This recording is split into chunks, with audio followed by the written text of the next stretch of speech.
Yeah, sorry about that. Well, hello everyone, and welcome back to Ragnarok Online.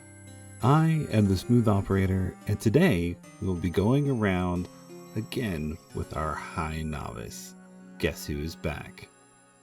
In the last episode, I grinded my way to Rogue, base level 99 and job level 50, and then went through the rebirth process. In this episode, we are starting from level 1 again, but this time we have been reborn into a High Novice. Now, instead of walking through my leveling strategy again, I'm going to go through some comments and discuss the state of the game as it stands before the start of 2024. First off, I want to thank everyone who has watched my series so far. I did not expect to get so much love.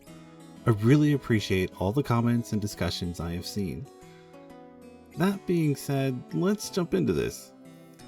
I have poured almost 300 hours into the game since I started this adventure in October. Most of these hours have been at the beginning of the game, meaning only the first and second jobs, so I cannot speak entirely of the latter half of the game, but soon. Hopefully soon. While I am talking about these comments, I'll let my new novice level up in the background. So, let's get to the elephant in the room.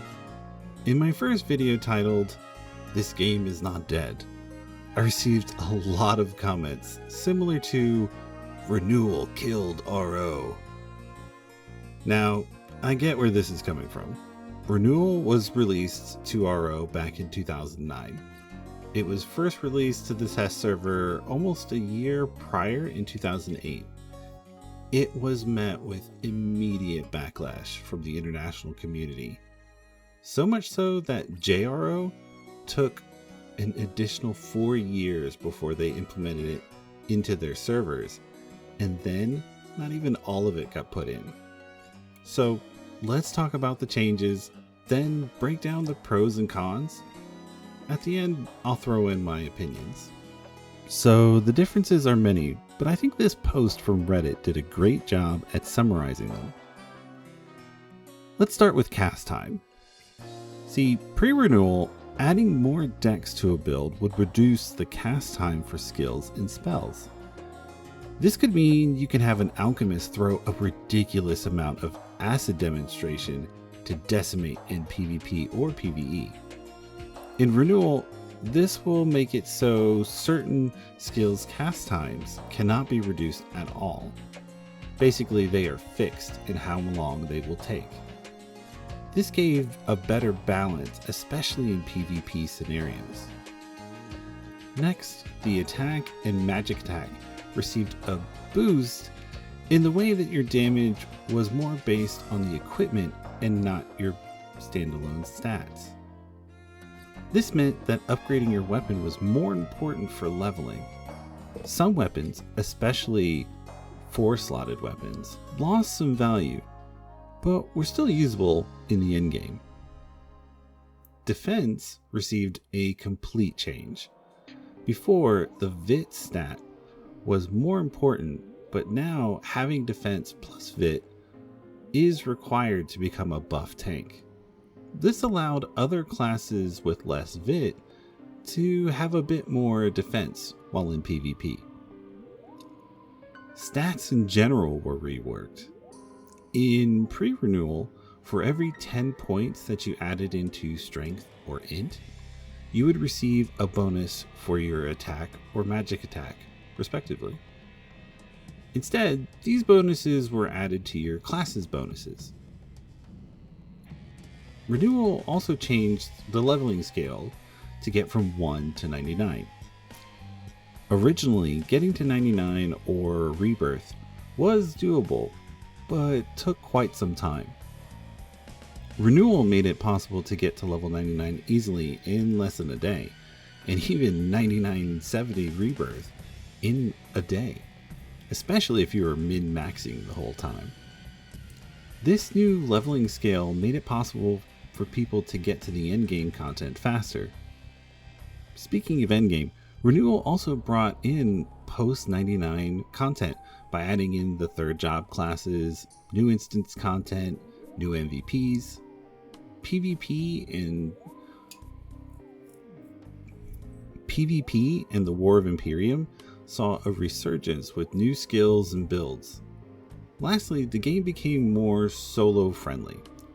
Pre-Renewal had a lot of soloing, but became very party centric in the later levels. With the scaling levels of Renewal, the new damage system, and more points allotted to stats, soloing basically became the norm. Lastly, the addition of the Eden group. Funnily enough, probably this is the least controversial part, but is a very major part of the leveling process now in Renewal. So that's pretty much sums up the changes. So let me talk about my experience and give my opinion. Now, I'll be 100% honest. I am very much I don't care, I love Ragnarok anyway. Just let me play. I have played both Renewal and Pre-Renewal. I even played for a long time on a classic servers when they were live. I recently joined a Pre-Renewal private server so I could get the feel of the difference to actually give this opinion. It was just like I remembered it. That being said, I have grown to enjoy Renewal. It's probably my age and my lack of friends, but being able to sit down and play RO for a couple of hours by myself is still very enjoyable. Of course, there are still guilds, War of Imperium, and instance content where I can get a party and be part of the community. While leveling up for the series, I have met many people and even joined a couple of parties to complete the Gramps turn-in quests or bounty board quests. Pre-Renewal at this point is more of a form of nostalgia, for me at least.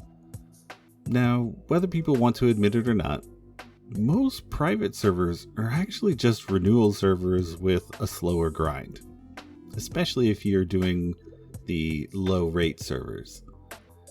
Okay, look, hear me out for a second before you finish writing that nasty comment.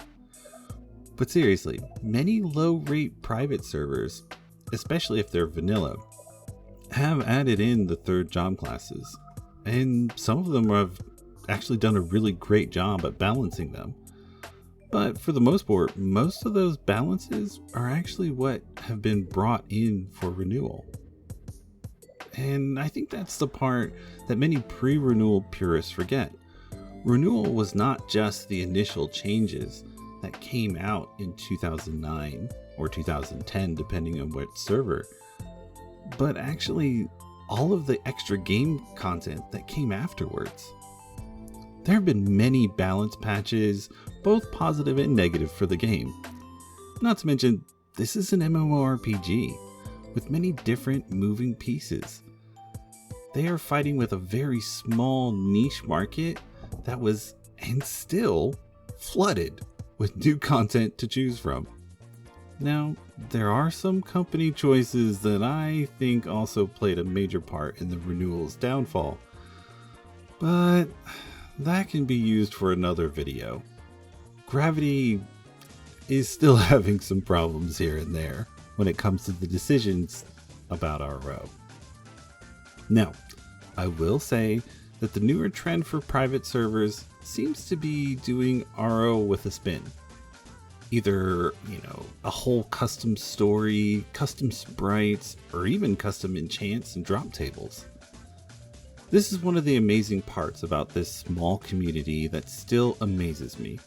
The ability to take a game that is over 20 years old and find a way to make it fresh and exciting in many different ways. Utilizing all of those changes and content from the past 20 years and polishing them up is something that Gravity can't do because it's trying to cater to a wider audience. Now, if you're still here listening, you Renewal haters, I'm happy you still are. The one thing I wish the community would have aligned on is that both versions of the game can be played and loved. A great example of a community doing this is actually from a game that came out around the same time as RO, RuneScape. Their community split happened around the same time as well, which is very interesting. Without going into too much major detail, RuneScape released an update called the Evolution of Combat in 2007. This heavily split the community, so much so that years later, the devs as a joke put out a classic version, then called RuneScape 2007, for a limited time. It was met with such success that they revived the project and are now thriving. They have their own dev team and roadmap. Now, both old school RuneScape and RuneScape 3 have thriving communities. Sometimes you will get the occasional fanatic on either side, but for the most part, each side welcomes each other to show off their best parts of the game and lore. Maybe one day we will get to that point, but for now, I can only hope. Now that we got that out of the way, I want to address some other comments. On my second and third video, I received some comments about sticking with it, or not giving up. I will say this, my resolve is not changing. If anything, it's actually gotten a bit stronger. So much so that my wife has been catching me going to bed quite too late. I think many of you know the meme of hearing the birds chirping and realizing you might have been playing a little too much. Yeah, that's been me. I will give a bit of a spoiler. Hitting level 120 wasn't too bad. My main issue has been the lack of Zenny to purchase gear. So I had to make a secondary character in order to make more money, which eats into the game time that I can use for the star of my series. Speaking of which, I was tempted to change which character I would level to max. Leveling up a rogue was maybe not the best choice for my return, but I'm gonna stick with it. Slow and steady will win this race. Well, I think this leaves me at a good place. Thank you for sticking around at the end of this video. If you think I made a mistake or want to discuss your likes and dislikes of Renewal, please leave a comment. If you like this video, please hit that like button. If not, well, there is that other button if you want to.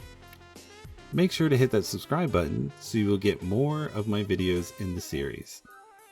Next time we will go over the differences of the high classes and my leveling of the Stalker, which is the transcended version of the Rogue. Once again, thank you all for watching. Keep gaming. Operator out.